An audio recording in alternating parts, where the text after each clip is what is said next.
drame de l'hypersensibilité se décline en plusieurs facettes quelque part, mais ça mène systématiquement à des situations dramatiques. La première situation que j'ai envie de vous décrire dans cette vidéo, c'est l'hyper-connectivité à tout ce qui est autour de soi.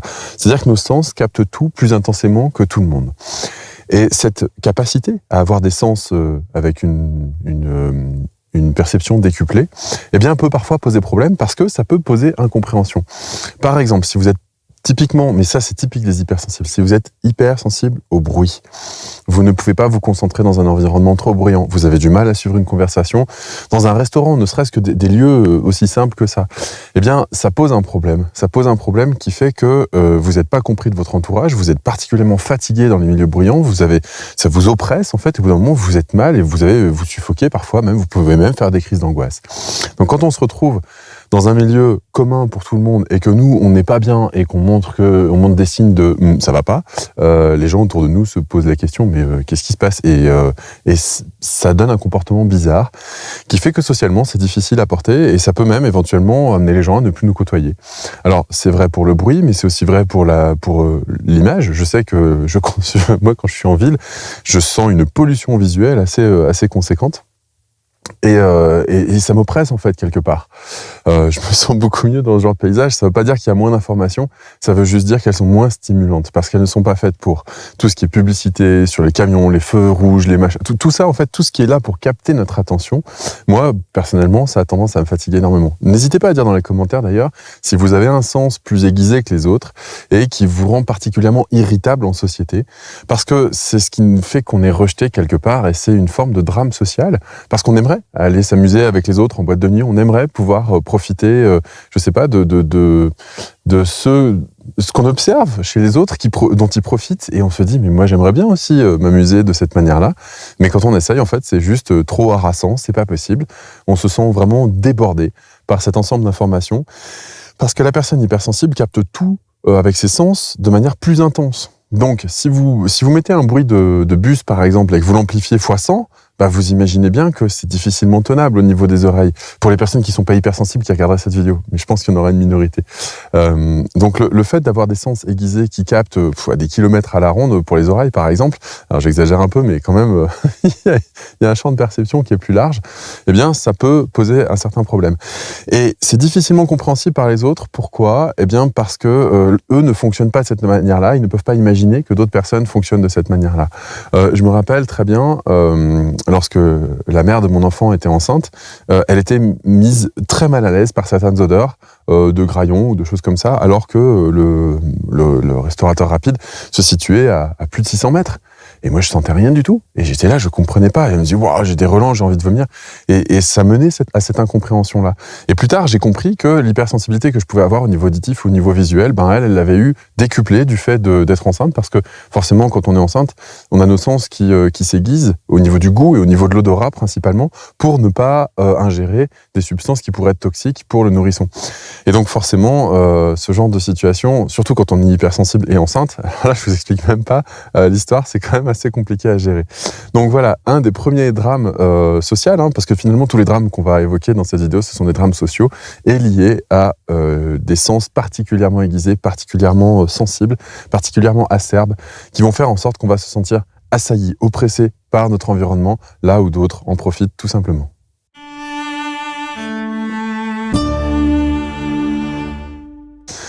L'autre particularité des hypersensibles qui font qu'on a tendance à vivre un drame social, eh bien, c'est qu'on vit tout plus intensément. Alors juste avant, je parlais des sens, mais il n'y a pas que les sens, il y a aussi le sens qu'on donne aux choses.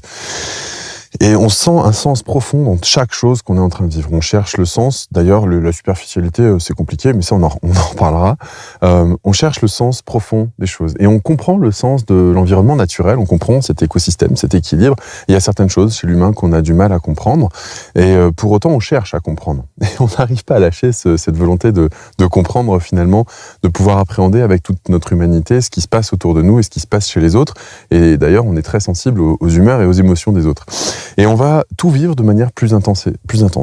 C'est-à-dire que chaque événement qu'on va pouvoir traverser, ne serait-ce que, je sais pas, la réussite à un diplôme, la naissance d'un enfant chez nos amis, le fait de croiser un animal, ça peut nous mettre en larmes, ou ça peut nous mettre en joie et nous mettre en euphorie pas possible.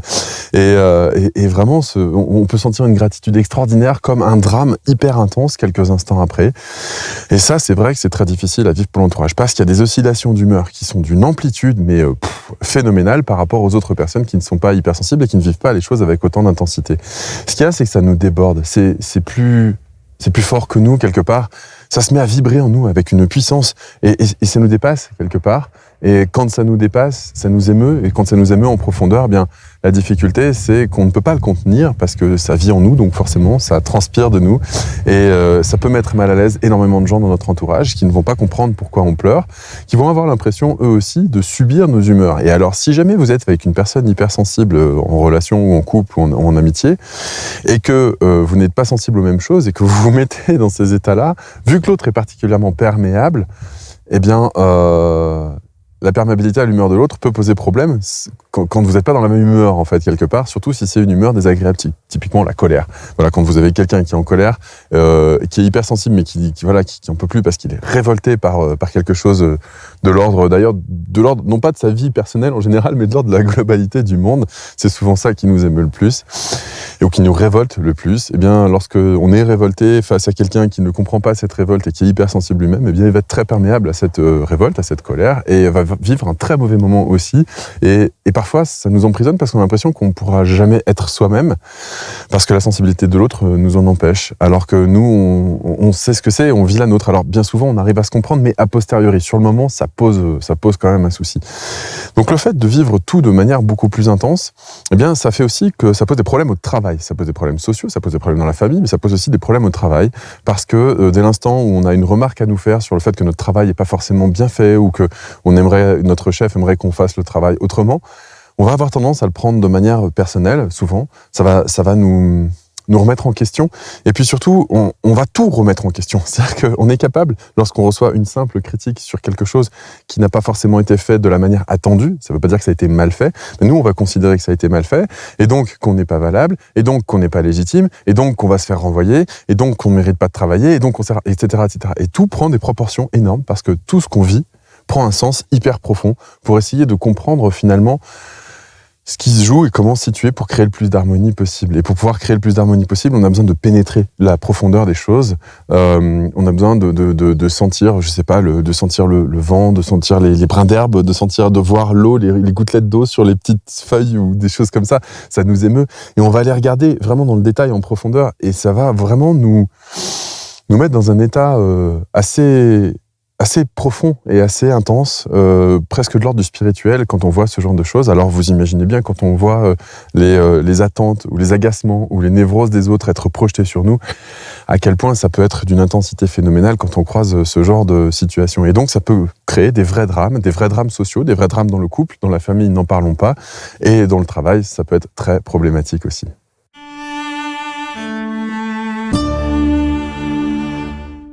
Une autre chose qui peut générer des drames lorsqu'on est hypersensible, c'est le rapport à la superficialité. Comme je le disais juste avant, nous, ce qu'on aime, c'est vivre des choses en profondeur. Sinon, ça nous intéresse pas vraiment. Et cette superficialité, on la comprend pas. On comprend pas cette façon de parader, de se mettre en avant, d'avoir ce rire social, d'avoir ce masque social de façade qu'on peut présenter dans son travail ou avec ses amis quand les gens sonnent faux, en fait. C'est ça qu'on a du mal à comprendre. Alors c'est paradoxal parce que à la fois on a du mal avec toute cette superficialité, tout ce bling bling, et en même temps on est très soucieux du détail.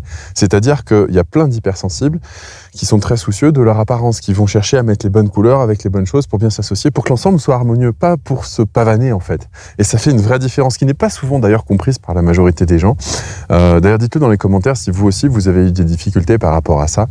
Et en tout cas, le rapport à la superficialité, eh bien, c'est quelque chose qui nous dépasse. Et même ce après quoi court la majorité des gens, c'est-à-dire la reconnaissance, l'argent, toutes ces choses-là, les biens matériels. Au bout d'un moment, nous, Oui, pour créer de l'harmonie autour de nous, bien sûr, mais posséder pour posséder, pour pouvoir avoir un faire-valoir social, en général, ça nous parle pas.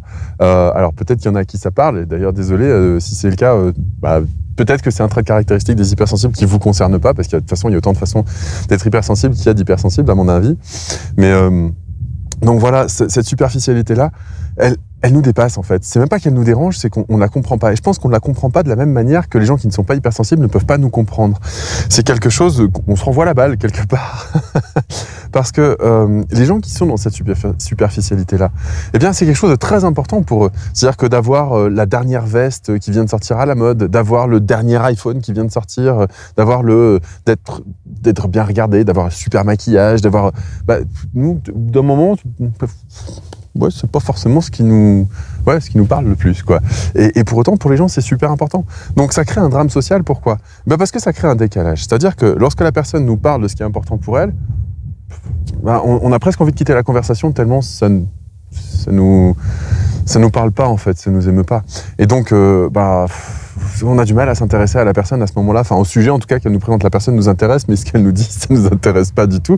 Et ça crée du coup une différence, parce que la personne qui raconte son histoire, par rapport à quelque chose de très superficiel, a l'habitude d'avoir une résonance en face par rapport aux gens normaux, c'est-à-dire non hypersensibles. Je dis normaux, pas parce qu'on est anormaux, mais parce qu'on fait pas partie de la norme. La norme, c'est la majorité des gens. Donc si vous prenez, en mathématiques, vous prenez une gaussienne, c'est l'écart type.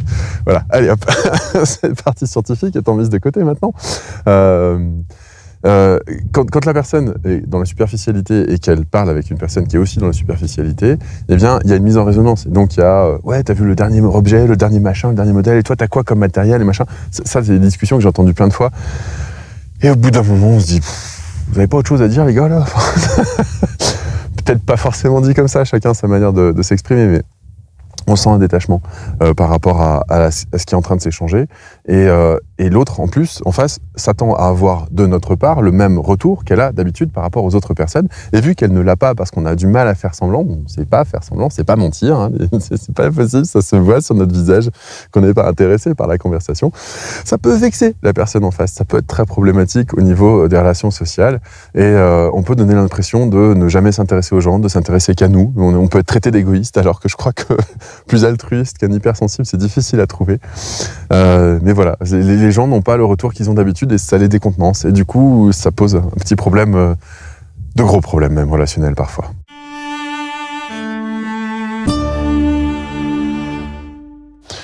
Une autre situation qu'on peut vivre de manière totalement dramatique, et ça peut pousser même jusqu'à l'irréparable, c'est quand on est hypersensible, on est souvent rejeté par les autres. On est rejeté parce que, comme je le disais dans la partie précédente de cette vidéo, on n'est pas compris par les autres, on n'a pas les mêmes codes sociaux que les autres, on n'a pas les mêmes centres d'intérêt que les autres.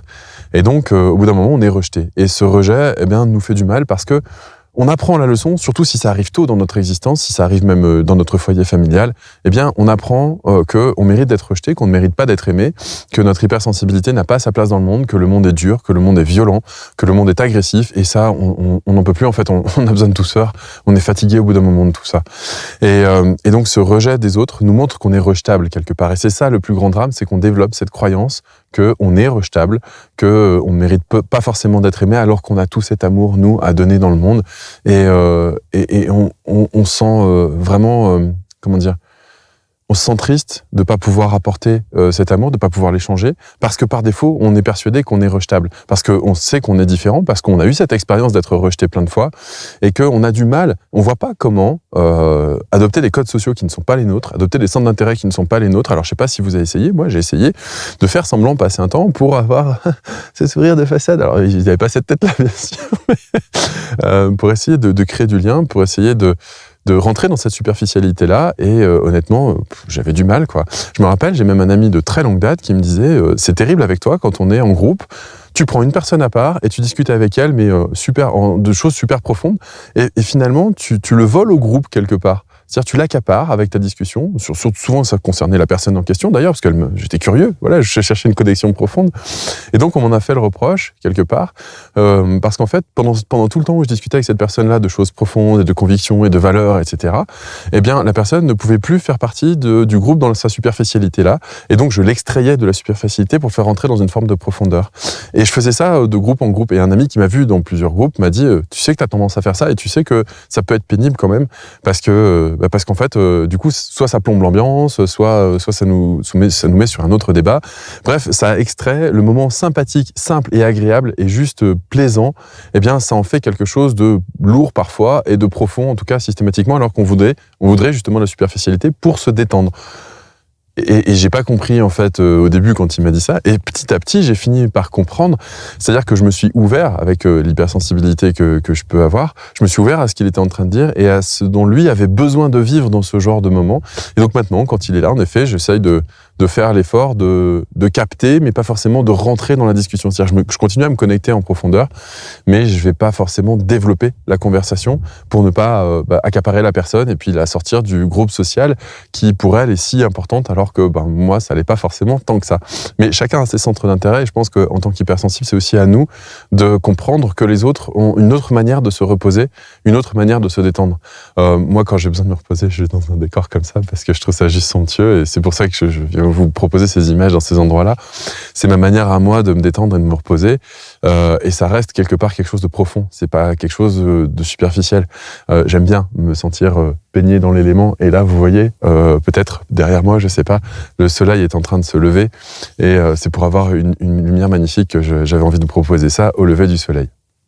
Donc voilà, la superficialité peut générer un drame social, on le sait, on l'a déjà vu, et le fait d'avoir été habitué à être rejeté, eh bien, fait en sorte qu'on a aussi des difficultés, parce que si on ne fait pas l'effort de comprendre ce qui a fait en sorte que l'autre nous a rejeté et qu'on le prend vraiment en plein dans la tronche, parce que des fois c'est dit sans les formes, hein. Là mon ami il a été vraiment prévenant en me disant tout ça, mais des fois c'est dit sans les formes, et quand c'est dit sans les formes, ça peut être très blessant, et donc par défaut on va croire qu'on mérite d'être rejeté, et au bout d'un moment on fait même plus l'effort en fait de comprendre l'autre et d'essayer de dialoguer avec l'autre, et ce rejet que les autres ont fait de nous au départ, eh bien reste comme gravé en nous, comme une cicatrice, comme quelque chose d'indélébile et avec lequel on va fonctionner par défaut, c'est-à-dire que par défaut on s'attend à être rejeté à un moment donné ou à un autre par des gens qui comprennent pas cette hypersensibilité, et donc souvent on s'isole, on finit par arrêter d'être dans des relations sociales et on attend un peu comme le Messie, une personne qui serait aussi hypersensible, qui pourrait se connecter à nous et nous surprendre dans sa connexion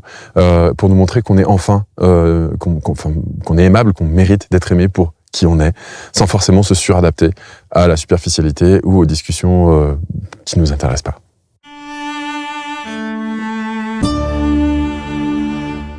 Pour conclure cette vidéo, au niveau des drames que peuvent vivre les hypersensibles, on vient de parler du rejet des autres, et je pense qu'il y a un aspect que je ne pouvais pas ne pas évoquer dans cette vidéo, c'est le rejet de soi. Et ça, c'est une des choses que je trouve les plus dramatiques par rapport aux personnes hypersensibles.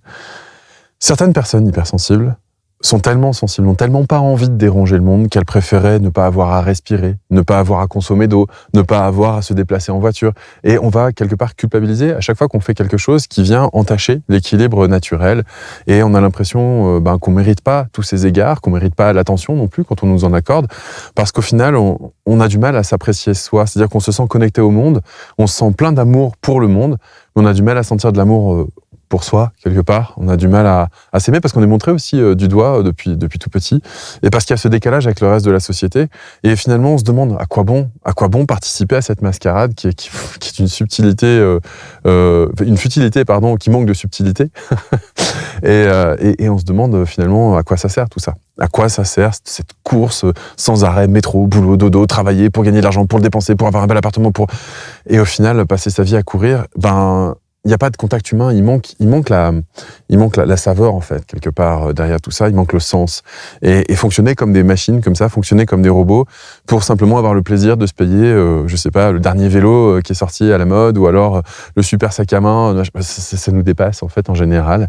Je dis bien en général, hein, alors si ça vous concerne pas, n'hésitez pas aussi à contredire ce que je dis dans les commentaires, hein, c'est toujours intéressant, moi je suis ouvert au débat. Et bref, ce rejet de soi, il peut être problématique. parce qu'il peut aller très loin. On peut rejeter aussi ce qu'on ressent. C'est-à-dire qu'on peut s'excuser de ce qu'on ressent quand on le ressent. On peut s'excuser d'exister presque. Et à un moment donné, on souhaiterait disparaître en fait tellement on n'a pas envie de déranger. Et on n'a pas envie de déranger fait en sorte qu'on ne prend pas notre place dans ce monde parce qu'il y a une part de nous où on n'arrive pas à s'aimer vraiment tel qu'on est, parce que les autres nous renvoient l'image qu'on n'est pas spécialement digne d'être aimé pour qui on est vraiment. Et donc, ça peut poser en effet quelques petits soucis. Alors, je suis assez émerveillé parce que le soleil est en train de se lever et je trouve ça juste fantastique. Donc voilà, pour conclure cette vidéo, je trouve que ce qui est dramatique, c'est le rejet de soi et je vais arrêter là pour filmer ce lever de soleil parce qu'il est juste magnifique. Je vous partage les images. Je vous remercie d'avoir suivi cette vidéo. N'hésitez pas à la partager si elle vous a plu et je vous dis à très bientôt. Merci de m'avoir suivi. Ciao.